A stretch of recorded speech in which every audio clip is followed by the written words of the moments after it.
Good day guys. So welcome back na naman sa channel natin. So may subscriber tayo na nagtatanong kung GPU po ba ang problema nun o may ibang problema pa po yung laptop na yun. Kung nakakalito kasi guys kapag black screen siya at umiikot yung pan.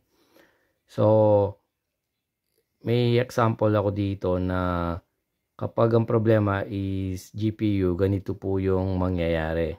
Okay? So, nakasaksak yung charger natin. May charging light tayo. Pag pinower on mo, ayan.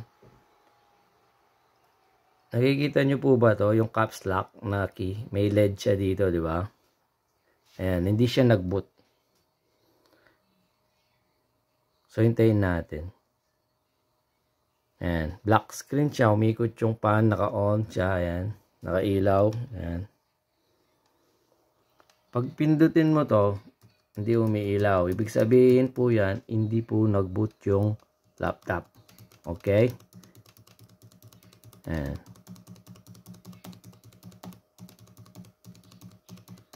Ayan, hindi siya nag-boot. Ngayon, sabi ni subscriber, usually kapag kasi ganitong makikita mo, ang gagawin mo is lilinisin mo yung RAM, di ba? Ngayon, pag nilinis mo yung RAM, ayaw pa rin. Kailangan kang gumamit ng ibang RAM para ma-sure mo na yun lang ang problema. Kasi kung kakalasin mo to yung laptop, baka may tamaan kang iba. So, ang pinaka magandang gawin doon is palitan mo yung RAM.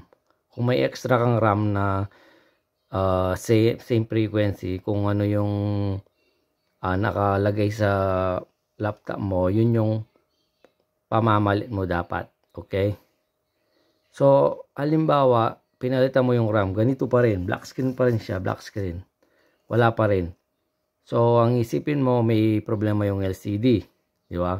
Kung LCD po ang problema, kailangan sa external monitor, pag gumamit ka ng HDMI, pag sinaksakan mo ng mga HDMI o VGA, tapos dito pa lang sa caps lock po, kung LCD po ang problema, dito sa caps lock, iilaw po yung caps lock dyan. Kung LCD ang problema, iilaw yung caps lock. So, hindi po umiilaw yung caps lock. Ayan. So, pangalawa, ay yung isipin mong pangalawa is yung GPU. At pangatlo, yung corrupted BIOS. So, dun sa chip yun, okay? So, ngayon, ang sabi ni client, yung sa kanya, pag patayin natin, Ayan. So, power on natin ulit. Tingnan nyo to, Tingnan nyo to. Kasi ito, pag umilaw ng matagal, ibig sabihin magkaka-display to. Ayan. Ayan, umilaw siya. Magkaka-display yan. Kita nyo? Nag-display siya. Nakita nyo dito? Umilaw siya ng unang flash niya, tumagal ng konti. Tapos nagpangalawang flash yung caps lock niya. Tapos nagka-display siya.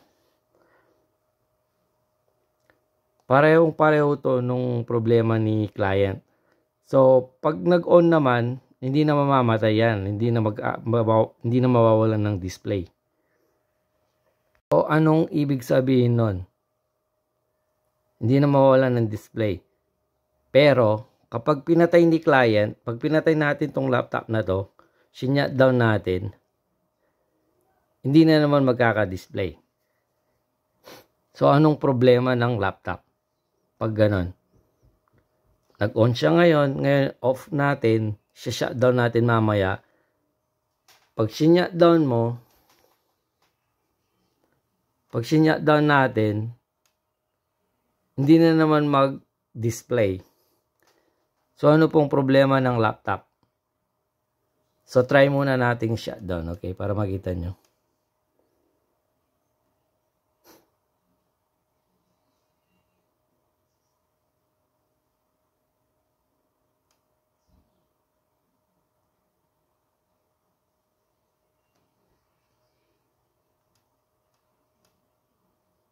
So, sa shutdown natin, yan, shutdown natin.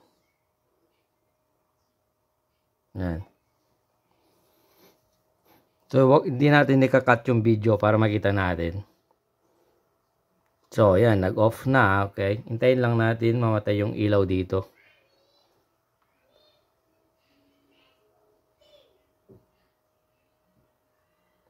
So, yung video, hindi natin nikakat para makita natin. Ngayon, pag hindi siya nagka-display, ang problema po ng laptop nun, kapag pinalitan mo na ng bagong RAM at ganun pa rin, ang problema po ng laptop is GPU. GPU po ang problema nun ng laptop. Pag minsan nagdi-display, pag minsan hindi. Pero depende pa rin po yan, ha. Pero sa sitwasyon nito, ayan, on natin. Ayan, no? Hindi siya nag-blink ulit. Hindi siya matagal nag-blink. Hindi magdi-display ito. Ayan, no? Kita nyo? Hindi siya nag-display. Ayan. So, kapag ganyan po ang nangyayari sa laptop nyo, minsan mag-display, minsan hindi. Pag pinatay mo, alimbawa, nagka-display, katulad ng kanina, tapos sinutdown nyo na, at inon nyo ulit, ayaw mag-display, may problema po yung GPU. So, doon ka na i-try mong i-reflow. May video tutorial tayo dyan. I-reflow mo yung gilid lang ng GPU. Sigurado, mga ilang weeks o months, hindi na mamamatay. Hindi na magluloko. Kumbaga, hindi na magkaka-display na siya. Lagi, kapag ni-reflow mo. Pero ang pinaka-the best na pwedeng gawin doon is palitan yung graphic chip. Yung GPU chip kailangan palitan talaga, guys. Hindi ubra yung reflow lang. Kasi kung reflow lang, mga weeks o days o months lang, babalik ulit sa problema yun, guys. So, tingnan nyo, hindi na nag-display. Naka-on siya, oh.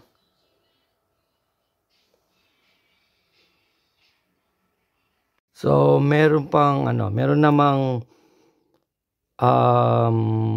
black screen din. Umikot yung pan. Nakailaw din yung power button. Pero, kapag ang ginawa mo, teka, tanggalin mo natin yung charger, ha? Pakita natin yung likod.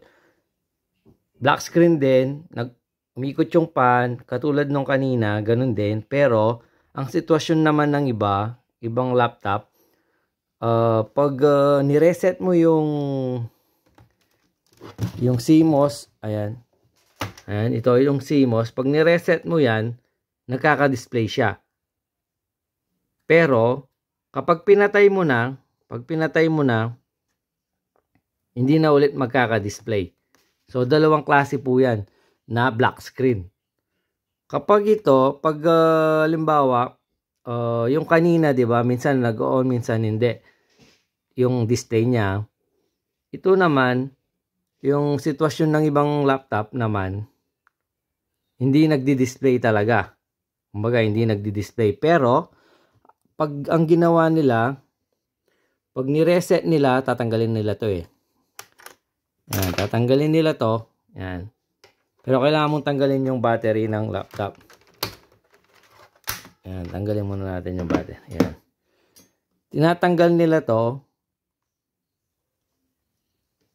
O, nire-reset nila. Kumbaga, yan. Yung terminal, pinagdidikit nila yung positive at negative, tapos maghihintay sila ng 30 seconds.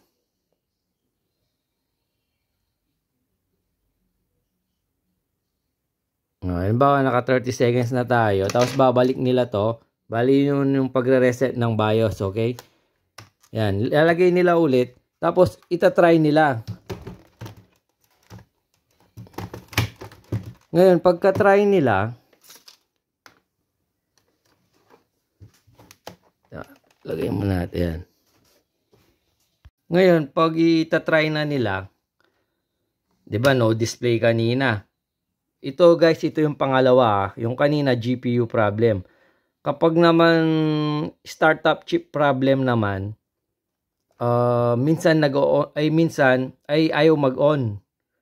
Ayaw magka-display pala, yan. Ayaw magka-display. Pero kapag yung terminal na ginawa natin kanina, pinagdikit nila yung positive at negative, yung reset CMOS o reset BIOS na tinatawag. Pag pinagdikit nila yung terminal, 30 seconds, tapos binalik nila yung battery, yung CMOS battery, binalik, pagka-on nila, nagkaka-display. Pero kapag pinatay mo, shutdown mo, hindi na naman magka-display. Ibang sitwasyon po yun. So, katulad nito, ayan, halimbawa, ayan, nireset natin yung CMOS, nagka-display siya. Ayan, nagka-display siya. Pag nireset mo yung CMOS, yung ginawa natin kanina, at nagka-display siya, pero kapag shutdown mo, shutdown natin, ha? Pag shutdown mo, at ayaw na namang magka-display ulit, ang ibig sabihin lang nun, may problema, 100% may problema yung startup chip, yung CO na tinatawag, CO chip na tinatawag. So, ganun po yun. Yun yung pagkakaiba ng dalawa. So, kung maintindihan nyo, kapag hindi siya nagdi-display dito, no display siya, tapos umiikot yung pan, tapos nireset mo yung CMOS battery, yung terminals niya, pag nireset mo yon at nagkaka-display siya, pero kapag shutdown mo at inon mo ulit, wala siyang display.